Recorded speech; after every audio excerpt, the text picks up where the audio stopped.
We have Brian Nichols here from Sharpen on this episode of the Emmettson ROI Podcast. And Brian and I connected a couple weeks back when I was taking a look at some new CX players, or maybe not new, but new to me, and focusing on getting stronger in the SMB space in terms of contact center. And I was recommended from a very reputable and credible source to take a look at Sharpen. We started digging in, and I saw a lot of alignment, both through the product and the service, as well as through the personal approach to how we do things. Brian himself hosts a podcast, which I will be jumping on, I believe it's next week, and I'm looking forward to that. But before I go on rambling, I just want to hand it over to Brian to give himself an introduction and super high level on Sharpen before we dive into some of the details.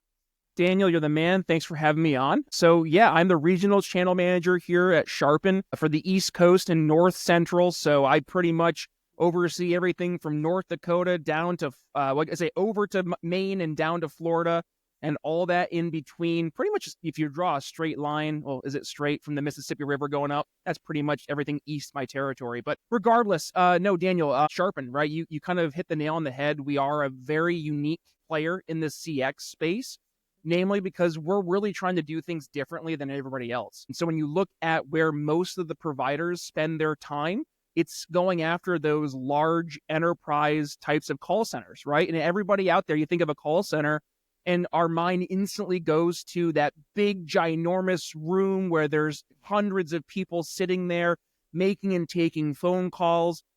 That's what contact centers and call centers used to be, right? And yes, there's still a lot of those out there, but what we're seeing today is a lot of call center features and functionality aren't being utilized in these large, massive places where you have a bunch of people sitting all at once, but rather it's going to be maybe 10 people taking phone calls for customer service, or 15, 20 people doing outbound dials for collections. At Sharpen, what we did was we said, well, let's make our platform built specifically for those types of companies. So starting here this past year, I've really doubled down that Sharpen is a CX for SMB player. So while other players are going after that 5,000 seat or above contact center, or 1,000 seat or above contact center, we're actually saying the inverse. We're going after the 1,000 seats or less type of a contact center, or 500 seats or less, which traditionally the big guys wouldn't even talk to. So with that, we layer in what we call our agent first perspective, which is saying AI, which buzzword across buzzwords, and I know we're going to talk about that today, but AI is not replacing humans. What we're seeing, though, is humans leveraging AI who are replacing the humans who aren't. So what we've done at Sharpen is to build an agent-first platform using usable AI to help empower agents so they're more empowered, more effective, and more efficient. One of the math equations, I wasn't good at math growing up, Daniel, but there is one math equation I've been able to build here at Sharpen that makes the most sense to me. That is happy agents equals happy customers. So that's our entire perspective, CCAS for SMB, agent-first, usable AI, and happy agents equaling happy customers.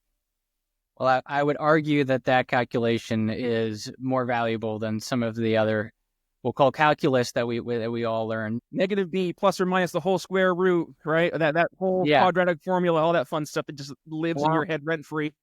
All over 2A, yeah. I'm not a total opponent of learning those things. I think it does expand your mind a bit, but, I digress. We mentioned AI, right? And I usually save that conversation towards, the end, because I don't want to focus all on AI because, of course, like you said, it is a buzzword, but it is actually more relevant in the CX conversation and in contact center than in a lot of other applications. And I know you guys focus on what you call the practical uses, the realistic uses, the ones that actually have tangible results tied to them and being able to be implemented in an easy way. So you also go further and you broke it down to me, which is something I appreciate because it's similar to how I communicated in the stages of the experience. You talk about before the interaction, during the interaction, and post-interaction. Can you talk about what that means in terms of Sharpen's AI and the employee experience in particular? Absolutely. And by the way, elephant in the room. AI is, in fact, the buzzword we're hearing everywhere. And that's why we wanted to make it a point to differentiate our AI from everybody else. because there is kind of, and this has started over the past few years, there is this generalized understanding of what AI is. And unfortunately, a lot of folks are taking that and making it a lot more than it actually will be. And I said this earlier, it's just not going to be a tool that's going to replace all of us, right? And it's not built the way it is right now to do that. And what we see at Sharpen is AI not as something to be afraid of, not something that's going to be replacing people, but something that helps people do their jobs better, more efficiently, more effectively, giving them more empowerment. So you mentioned it, right? Pre-call, live on the call, and post-call. We sit down, we say, well, what are the things that agents do every single day, every single interaction? And what can we provide them from an usable AI perspective to help them do their jobs more efficiently, right? So the first thing we talk about is it's call recap. So when you're an agent and you're sitting down ready to answer calls in the queue for the day, and Daniel calls in, I'm going to be able, before I even hit answer on that call, to understand who Daniel is, why he's called in the past, how well my baby slept the night before. Yeah, exactly. We have all that information, but to understand what the issues were. Exactly, right? And that right there speaks to where it's going to be a little bit different versus the, hi, this is ABC Credit Union. How can I help you? Versus, hi, Daniel, this is Brian from ABC Credit Union. I see last time you called about your card needing to be replaced. Did we get that all fixed for you? Right? Is just a different way to start the conversation. And by the way, 85% of all customers expect businesses that they're working with to know everything about them before they even hit that answer button. So this is, again, meeting the customer where they're at with the solution that's usable for the agent. Take it a step further, right? Let's go live on the call. You're on that call with Dan as he's called into the contact center. And I'm saying, hey, Daniel, I'm going through and we're talking about maybe your card didn't get replaced for whatever reason. And I'm maybe a new agent. I'm not super familiar with what the process is to help Daniel get a new credit card or a new debit card. So now what's happening is live on that call, usable AI is listening in and now starting to present different options for me as an agent to better help Daniel by maybe accessing knowledge bases or prompting what the next best type of way this call could go for that agent live on that call. But maybe let's say the AI is just, it's not hitting where we need to. It can flag a supervisor very quickly and say, hey, heads up, the call Brian's had with Daniel, it's been put on hold 4 times. And actually, he's been transferred a couple times as well. This needs to be a call that needs to experience some escalation, right? Or leveraging usable AI and doing sentiment analysis. Maybe I, as an agent, aren't doing too hot, and Daniel starts to use some 4-letter words on the call that aren't, family friendly. Well, maybe that's a cue now for usable AI to prompt that supervisor to jump in and help save the day. And then post-call interactions, Daniel, right? Like, we don't want agents sitting there and having to do busy work. Where is the agent's most value spent? Helping customers. So who are we in the CX world to create solutions that require now that agent to spend 2, 3, 5, 10 minutes after a call doing hyper detailed notes? Yes, it's important, but is that the best use of the agent's time? Probably not. So what we've done is what we call a summary of summaries or instant call recap. So now what you experience when you answer that phone, right, getting the understanding of that context, now when you finish the call, that context is being wrapped up from that existing call, going into that knowledge base of summary of summaries for that specific customer to help create a better understanding of an overall profile and ultimately saving time. And by the way, Daniel, like, I know no customers are exactly the same, but just to give you a real life use case of this, right? So we had one customer, they turned on this automatic call summary at the end of all the agents' calls. So they were able to watch their after call work drop dramatically. But it wasn't just the time saved. It was also the dollars that they were able to attach to that time saved. And that annualized savings turned into a real number of $1.5 million, which sounds silly and sounds crazy to have that number. But that was a real data point we were able to extract. And that's all the fun math, right? Not the negative B quadratic equation, but rather let's understand what does that time value equal for that agent. And let's do the math to say, hey, if we were able to reduce that 3 minutes after call work for that agent doing notes, and they were able to receive XYZ more phone calls, what that dollars and cents look like? And now giving a real ROI, not meaning to do the name of your company, but it is real ROI, right? Like there is an intention there. There is an intention. But this is the thing, right? And I'll end with this. It's one thing to make AI sound like it can do all these amazing things. That's a lot of marketing fluff. And this is where a lot of our competitors in the market spend their time, is marketing fluff. They try to make their AI solution look like it's going to be the next best thing since sliced bread. What we've done is take AI and, again, look at those main areas where it's usable, make it so it's easy to implement. It's not going to require an army of IT to come in and put the thing in place. And also, it's cost effective. So we talk about real ROI. Also, on the cost perspective, it's less than a ChatGPT. Hold on there. Before we jump into the cost perspective, I want you to elaborate on the ease of use, because I sat through a demo and I saw something in there that I have not seen in many other platforms, at least in the CX space, that really jumped out at me. And it was something that may seem to a lot of folks who are watching this on the client side that maybe this is something that should be there, that is to be expected, but it's just something that really doesn't exist. But it was just a simple toggle, and it was something that you can just click on and click off, versus going through a user-based setting on an individual basis or going through a large implementations. You have tied the practical use case to a very practical, easy to use toggle. Can you explain that? Yeah, absolutely. Well, this is part of the idea behind usable AI, right? We want to understand where AI is going to have the most practical applications based on where most of our customers are spending their time, energies, and efforts. So when we look at the usable portion of that, you don't need to reinvent the wheel a million different ways, right? So if we know that the automatic call transcription, for example, and call summary is something that we're finding all of our customers, regardless of vertical, right, are having success and value with, then it makes sense to templatize that and more or less turn it into a toggle switch. So literally, to your point, right, Daniel, you can go into the Sharpen platform and let's say there's a queue that you want to try out this automatic call transcription and summary of summaries, the call recap. It is literally a toggle switch where you go into that call settings for that queue and just toggle that on or off. Call recording, I mean, that's basic stuff. But again, toggling on and off. The AI sentiment analysis, toggle on and off. Things that should be easy for teams to be able to control, but also things that you should be able to get immediate value from. So when it comes to the toggling on or off of these different AI tools, a lot of our competitors, it requires months of install. It requires that entire team of technology resources to actually put this thing in place from an AI perspective. But and a lot of the reasons why that is not just because they don't have a toggle switch. It's because they're also, this is going back to the cost perspective and the market positioning that you have being purpose built for SMB. Yes. Is because you're paying for more. Not only are you paying for more at a much higher price tag per agent, you're also paying for things that you don't need, enterprise features that are dispensable to you because they're not applicable to you. So you don't have to go through that implementation of sorting out all the things that you don't need, cleaning out your house after spring cleaning and getting rid of the things you don't need.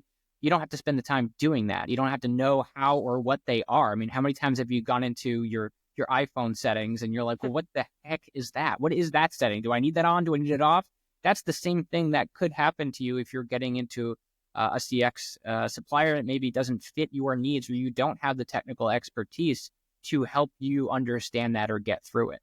An elephant in the room, right? Like most of the SMB customers that we work with, their IT teams are 1 to 5 people max, right? I mean, yeah, obviously there's going to be examples where there's exceptions to the rule, but predominantly speaking, if you think of, and that's just, for helping the audience understand context of scale here, we'll say like 500 users total or less, or 1,000 users total or less. Think of those types of organizations. And with that, to understand that it's not always IT that's the one who's administering contact center solutions, right? IT usually is there to help fix things when they go wrong or they break, but who are the folks that are actually sitting butts in seats every single day, hands deep into this platform? And the reality is those are business users, right? So if for whatever reason, I mean, I'm here in Indiana and we just got a random snowstorm, which was, my daughter really welcomed that.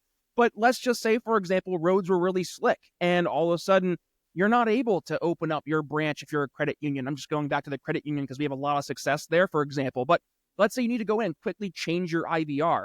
I mean, is it a benefit to be able to literally just log into your contact center platform, go into the Logic Plus solution, which is part of our Sharpen environment, and literally by a typing text, change the IVR? Hey, we're closed today. Or to have automatic fail safes in place where you just push a button and the automatic, bad weather IVR kicks into place. Like, these are all things that IT used to do a lot, but now this is back to the business user. So being able to empower these business users to not feel that I would love to have a CX solution like this, but I don't have the technical resources or personally don't have the technical know-how. Well, guess what, Mr. and Mrs. Customer? You don't have to.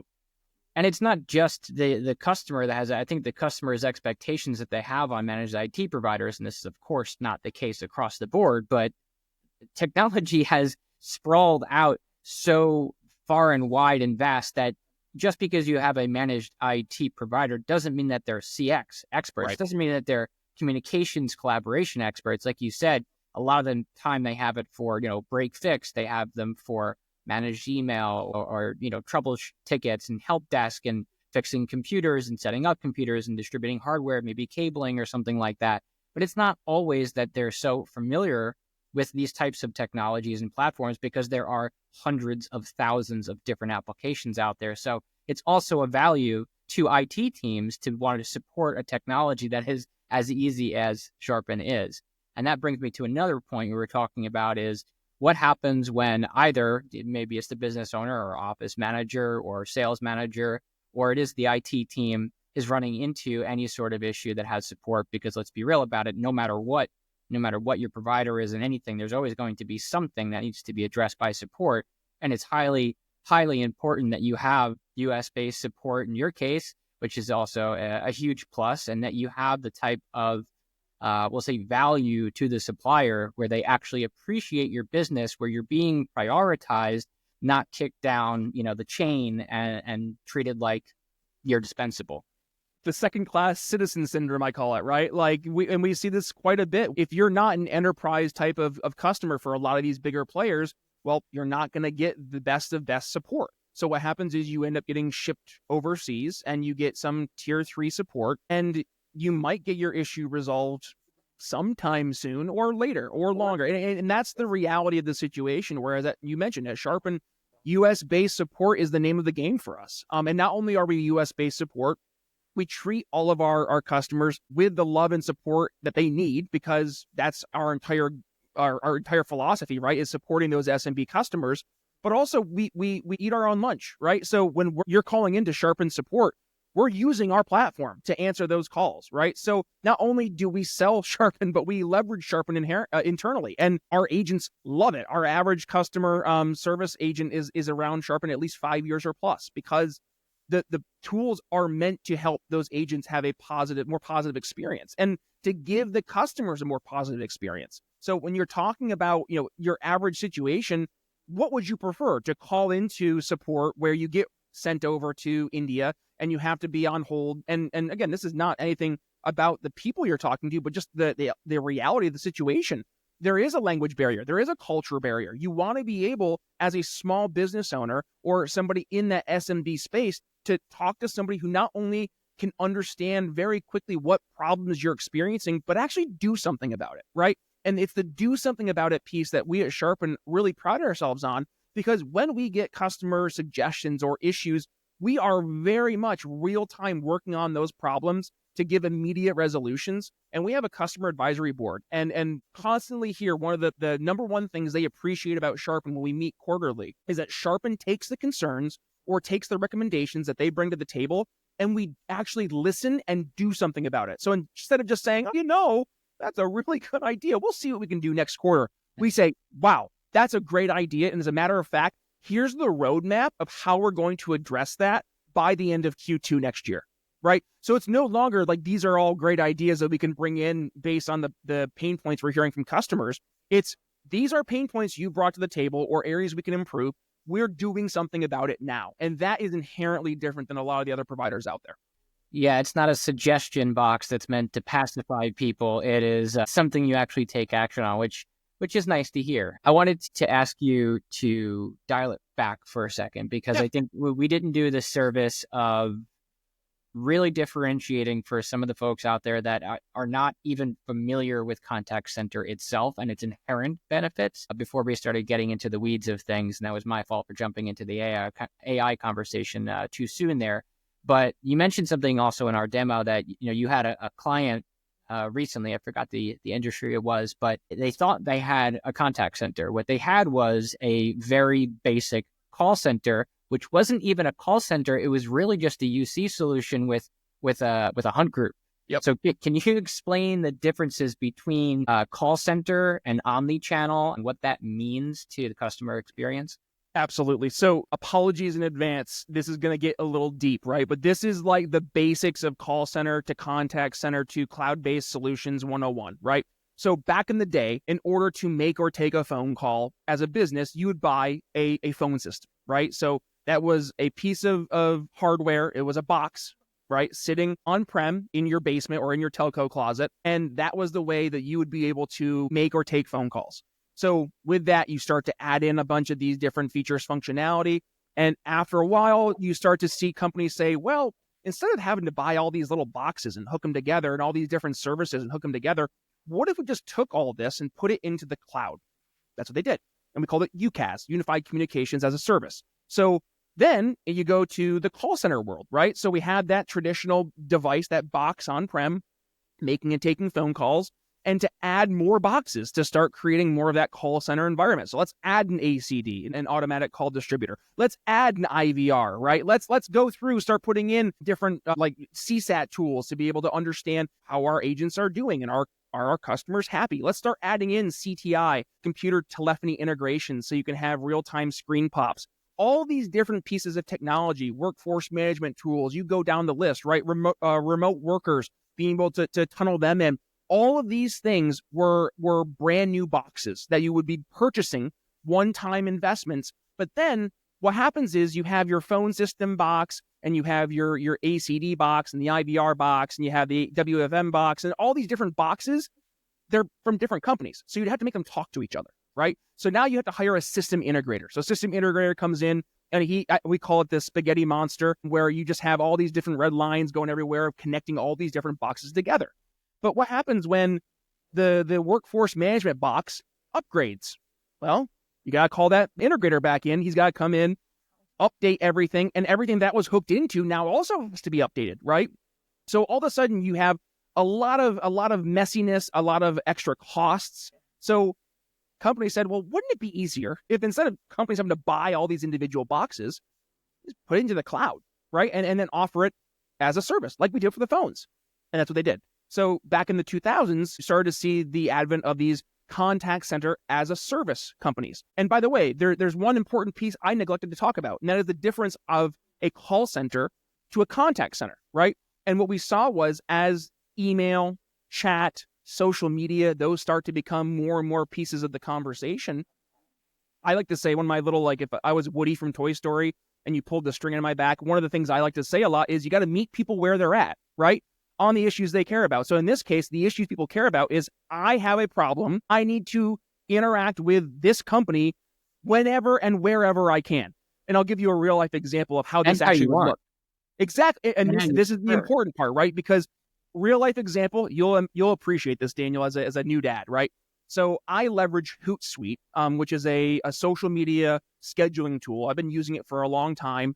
And I had gotten like this very nice grandfathered rate. And the grandfathered rate, I don't know how I missed it. I'm going to blame the brand new dad, like just mental vibes that, and again, as a new dad, you appreciate this. And any new dads or new parents out there, you get it. But there's that fog, that haze. And apparently, Daniel, I missed the fact that my Hootsuite grandfathered rate was going to expire in May of 2023. Yeah. My daughter was born the last week of March, and it's like, I don't know, 1, 2 in the morning.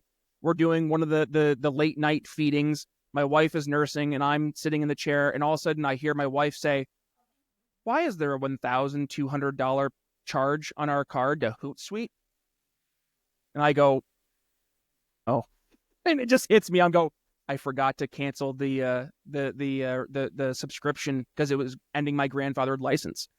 So I start panicking. I mean, it's 1 a.m, 2 a.m. Who do I reach out to? Who do I call? Right. So I'm like, okay, I got to figure out something. So I go to their website. Customer service doesn't start until 9 a.m. 9 a.m. Pacific time. So I'm like, okay, I can't call anybody. If I email anybody, I'm probably going to get the same thing. What do? I think, oh, I wonder if they're on Twitter. So I go to Twitter. I see Hootsuite's there. They have the open DM button. I click DM. I type in my issue. Hey, here's what happened. I need help. Within 5 minutes, Daniel, 5 minutes, I had some customer service agent who was able to help deal with my issue.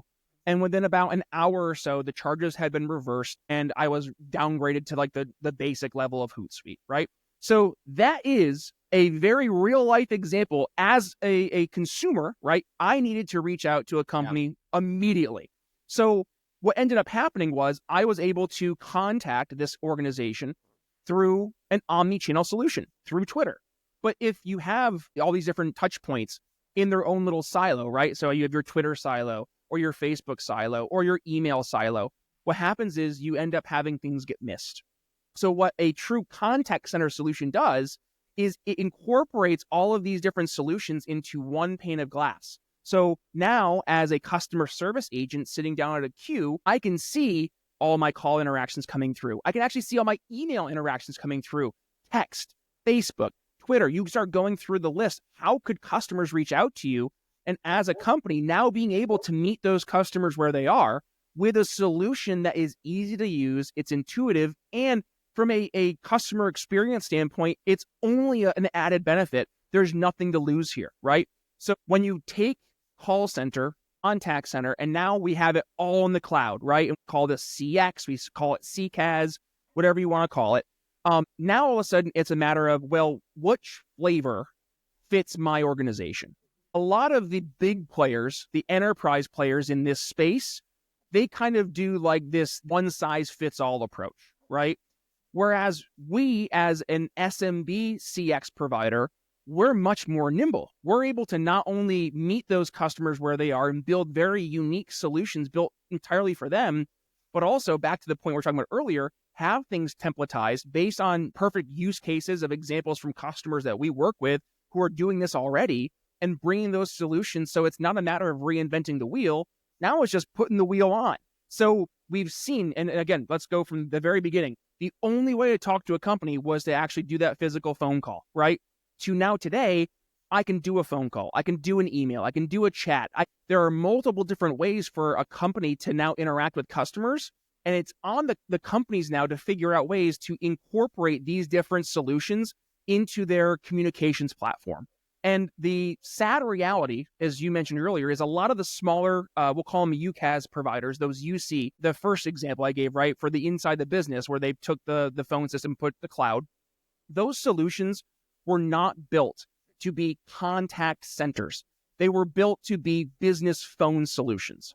So what happens is a lot of those players, they see the writing on the wall, that what they had as these more legacy types of solutions, that they weren't built for true contact center or customer experience, but that's where the market's going.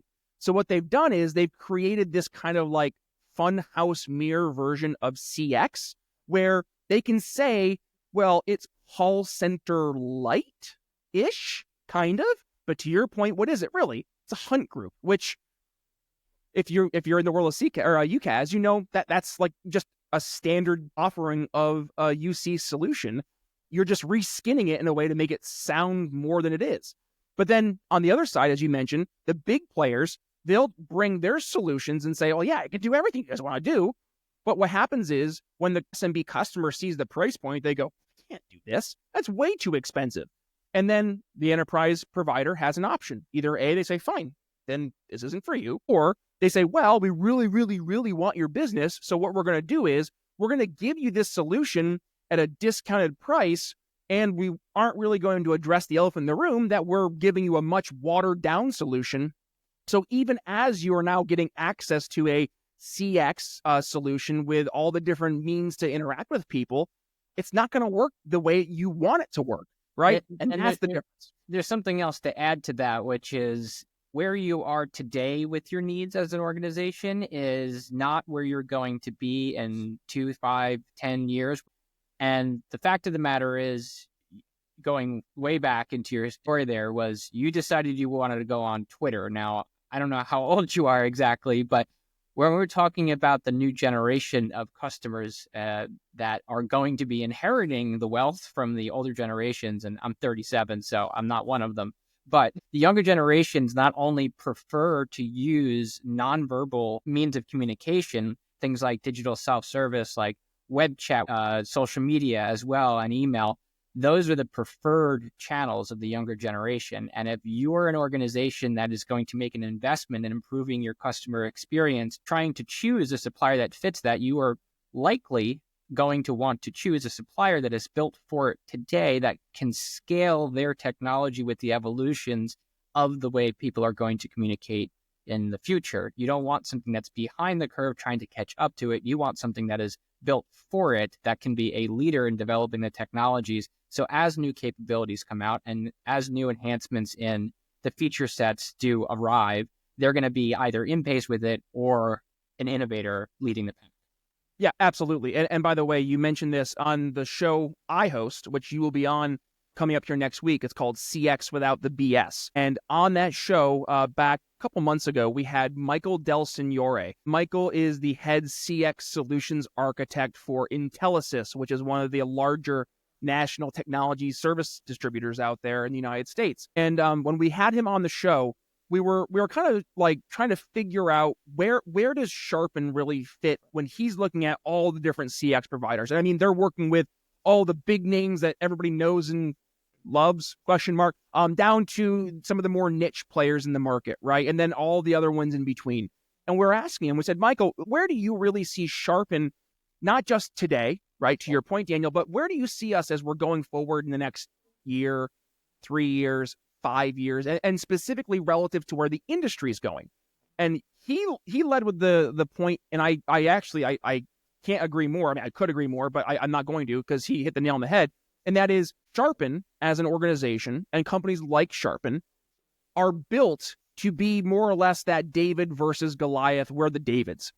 And if you think back to that story, what made David successful was his ability to improvise and adapt, but also be quick, right? David is a small human versus Goliath, a big giant. And when you look at these big giants, they move slow. They do not react quickly at all. So if you have a very niche type of problem, it might take 6 months for that big provider to even understand the issue. Whereas when you're working with a Sharpen, and we're the David in this situation, we not only are able to react quickly, but we're able to address it quickly. So when you bring one of those issues up or use cases up, for example, at a CAB meeting, a customer advisory board meeting, we can then take that and say, oh, okay, here you go. Here is the timeline for that solution to be fixed real time. And that it's just a different conversation, because instead of just selling based on where we are today, we're able to sell futures. But it's not just selling the futures, it's selling tangible futures, because we see where you are today and we see where you want to go. So let's start working on that conversation, how to get there, versus just, hey, here's our solution, take it or leave it. It's up to you. That's a real difference in that plan of attack, is being nimble, being able to meet the market where they are. And it tails back, and even your last statement right there, before I thought about the statement I was going to say, was that it tails back to that suggestion box, right? Yes. You're taking your feedback, your innovative, we'll say, directives from the people who you serve, from the organizations that you service. It's not, I don't know, are you guys privately held or public? Private. Yep. So we are owned by a capital investment company out of Boise, Idaho, called Taleo Capital. And they really came in. They helped us redo a lot of our actual business processes back a few years ago. So you have the financial backing to make those investments. It's not, it's not Brian Nichols' bank account running the show here, not to make any assumptions, but I would assume. Not as big as a capital investment company, no. Yeah, no, me neither. Trust me. But all right. Well, we've done really well here. I want to touch back on a couple of things that we did gloss over. I'm gonna hit my notes up to make sure that we nailed exactly what I wanted to cover here. Well, we did mention pricing, and I don't want to get into numbers on a podcast, so maybe we'll skip over that. Talk about self-service. Did we touch on that yet? I don't think we We didn't did. really dig into that too much. I'm glad you actually brought that up, Daniel, because that is a big area of where the AI conversation has been really hitting lately. And this kind of goes back to there's a public perception of AI, and then there's the actual use cases for AI. So when it comes to self-service, right, a lot of companies just took this like plug it into Chat GPT and call it a day, right? And that's not real self-service. That's saying you have it and just checking a box. So what we've developed here at Sharpen is a usable AI that not only helps the agent, but also will help that customer, right? So going through the self-service options, whether it's an online chatbot or you're calling in and you need to do a very basic action, right? I need to pay my bill. I just want to know what my bill is. Things like that.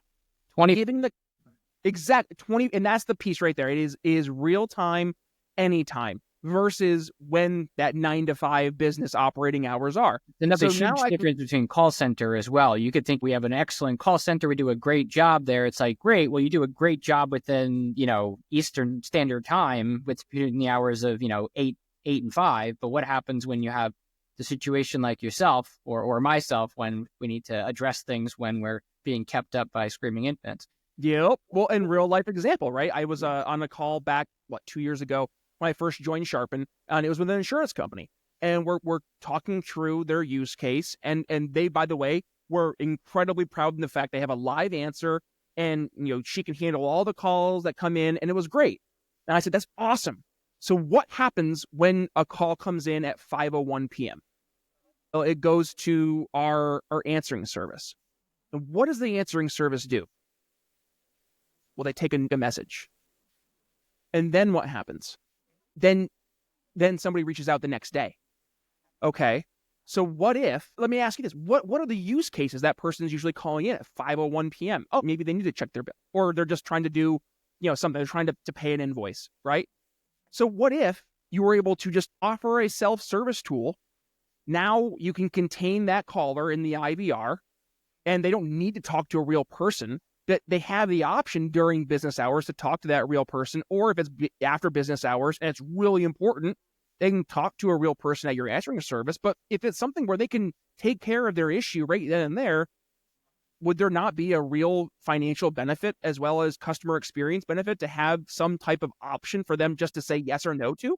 It's a business strategy benefit. I think a lot of the times I was talking with, it was Graham Scott from Tolaris, the VP of Mobility, IoT, and Advanced Networking. We were talking about, selling on the technical capability versus the value. And you've done an excellent job of covering both, but I want to even completely zoom out to a strategy standpoint. If you can take that, think about what happened when you put 24-hour photo, right? Those signs used to be out. Now I'm dating myself, but you used to put those out in the CVS, right? You would not go develop your photos if it didn't say 24 hours because that was just something that was new and you needed it. It became an expectation. And that's what it is. It's customers' expectations. So now if you are a few location, privately held, dentist office or something like that, or another service-based industry that you can advertise, we have 24-hour bill pay, 24-hour scheduling, that sort of thing, self-service options, or even put it directly on your website as a tool that they can use, that will differentiate you from other providers in your area and generate more business to make you more money. And because they enjoy that service, it helps you retain the customers. So now you're bringing in more revenue on the top end and you're keeping the churn from happening on the bottom end, which ultimately is increasing the bottom line. Oh, and let's just really quickly talk about those changing customer expectations, right? Daniel, let's just pretend for a moment that you were getting ready to move, right? And all of a sudden you're trying to figure out who a good real estate entity would be to work with. And your buddy's like, oh, dude, I moved 3 weeks ago. ABC Realty, they are awesome. What's the first thing you would do, Daniel, after he said ABC Realty is awesome? What would you do from like a investigation standpoint? Directly to the website. Boom. Now, let me ask you this. What if they didn't have a website? I would not be talking to them. Exactly, right? And this right here, if I were to say this exact scenario in 1985, the probable first thing you would do is call them or drive by their location. But in 2024, the first thing that we immediately, right, without second thought, we think of is to go to the website. But if they didn't have a website, you'd be like, they're not a real company, right? Right. Now, let's extrapolate this forward. This is the exact same mindset that a lot of, and you mentioned that the young folk, right? Younger than us, the Gen Zers and now the Gen Alphas, right? They are growing up in a world where the status quo is non-personal communication. So I'm chatting, I'm texting, I'm emailing. I'm not doing a phone call if I don't have to. And all of a sudden, if you're as a company saying, those kids, I don't need to change my operations. We've always done things this way, right? The younger generation who you're not thinking about today, you're just completely casting aside as those kids, right? Now they're moving into, hey, I'm the consumer. You're selling to me now. And if you don't have a website, or you don't have a self-service tool, or you don't have some type of CX solution that makes them feel like they're not just a number on a list, but they actually are someone who is cared about and valued by this company, then guess what? They're going to go to your competition who is doing that. So instead of the ABC Realty, and there's no website, they're going to go to DEF Realty because they have the website. It's a no-brainer.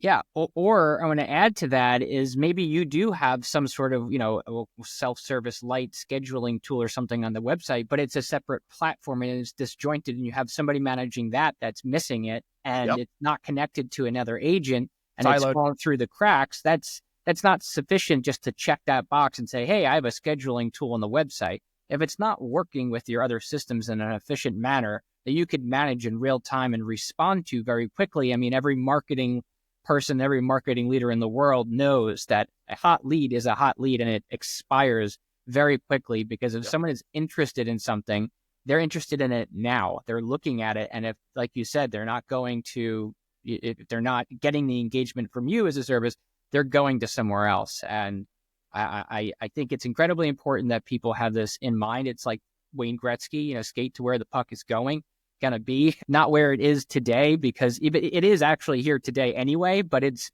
rapidly going to be at a more advanced position. And especially in the next 6 months, I mean, I'm not a fortune teller, but if you look at the rate that AI has advanced and its impact on the customer experience, we have coming out, I mean, anybody who has an iPhone or even Android, these things are going to be in your pocket. Every single expectation that you are going to have within your daily life, holding a smartphone with those capabilities becomes the next thing that you become reliant on. And if you can't meet the expectations that one of your employees has about how easily and more efficiently they're able to work in their day-to-day lives with the capabilities that you are providing them at work, how do you think that's going to, play out in terms of your employee retention or satisfaction and how they're going to be able to help their clients out?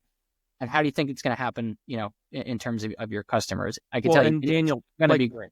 Scary numbers, right? And this is for anybody who has a contact center. Last year, so 2023, number for agents, the percent of agents who were leaving their existing contact center solutions where they worked was 60%. 60% of agent attrition.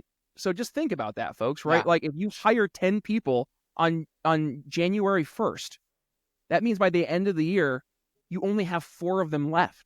So you start to do the math. It's like, okay, the time, the energy, the effort in training these people, getting them involved in our culture, understanding our systems, and then only to have them leave by the end of the year. So that 60% agent attrition. Oh, and by the way, this is the other important part of that 60% number. They're not just like leaving your organization. They're leaving it to go to probably your competition who is investing in these platforms. So when you have these organizations who aren't investing into these agents, right? It's inevitable to have agents leave. And this is why Sharpen has made the agent first mentality so important and really it's a part of our philosophy, because when you do have those happy agents, you do have happier customers. So when we say, how do we make happier agents? Well, let's start making sure that we're giving them the resources they need, the tools they need to not just feel they can do their jobs. We don't want them just to check a box. We want them to feel that they're actually helping people. And you can hear the difference. Like if you talk to somebody who they're just there to get a paycheck and they hate their job, you can tell So when you talk to somebody who they care that you're having a good experience, they want to go above and beyond to make your life better, that just comes through so differently. Yeah. And like I can't remember the name of the person from Hootsuite who messaged me back, but I'll tell you what, I remember Hootsuite, and I remember they had the option to do that. And that made a big difference for me as a customer. And I'm going to keep using them, just not at the $1,200 rate, but that's a different conversation for a different day.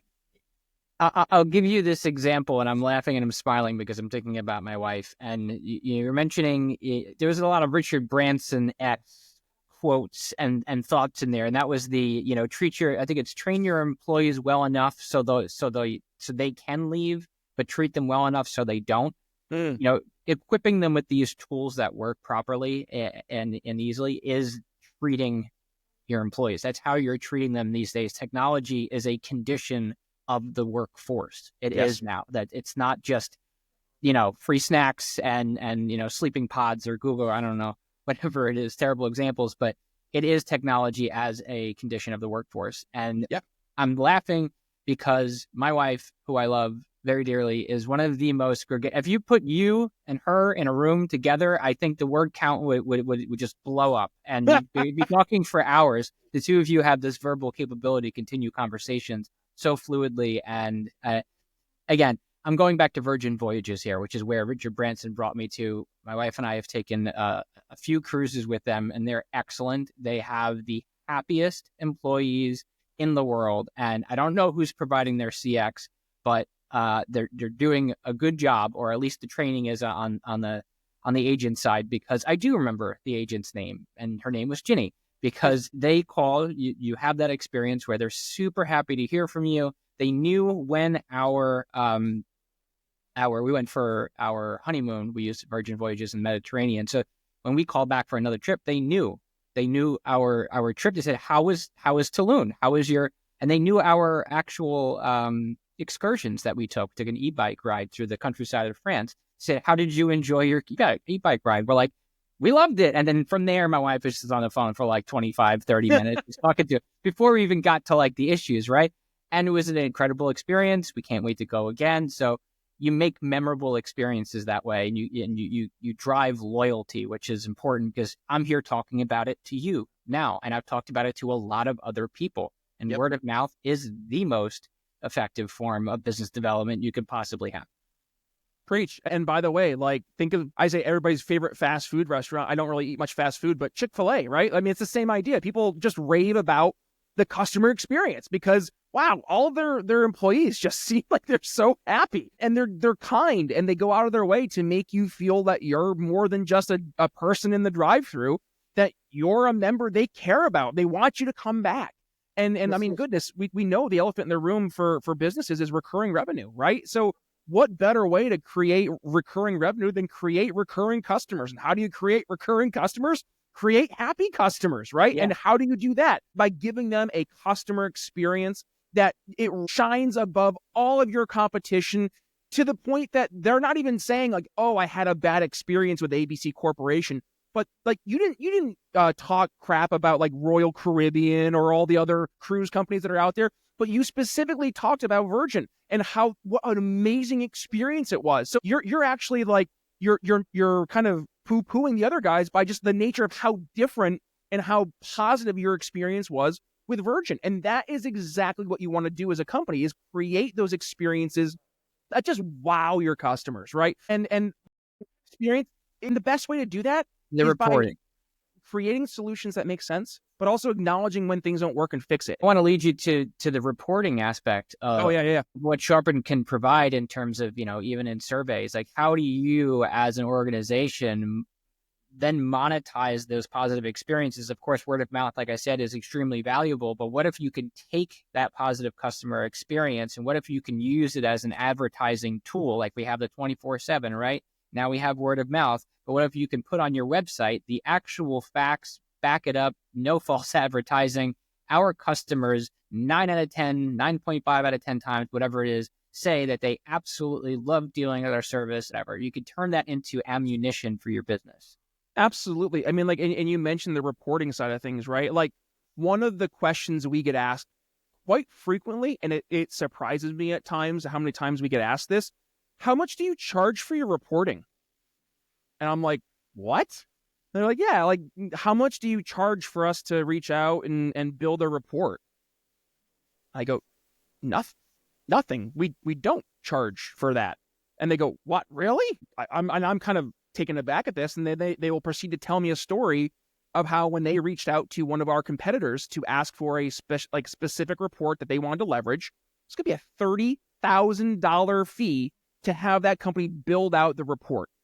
And it just, like, to hear that, like a $30K price tag just to give you a report of data seems silly. Like, our reporting is, and again, this is not because I'm wearing my Sharpen badge today, but like genuinely, so my history before joining Sharpen, I was in Daniel's role. I was a technology advisor in the world for just shy of a decade, worked with all of the different UCaaS providers, the CCaaS providers. And when I look at Sharpen's reporting and analytics, not just from what you can find, but also the way you can build specific reports, I really haven't seen anybody that hits the level that Sharpen does, but also the fact that not only do we have the reports that can be built any way, shape, or form that you would like. So you have a specific report you want to see replicated. We can build that for you, or we can show you how to build it yourself. But also, maybe you're an organization, this is a brand new world for you. You really haven't dipped your toe into contact center or CX in general.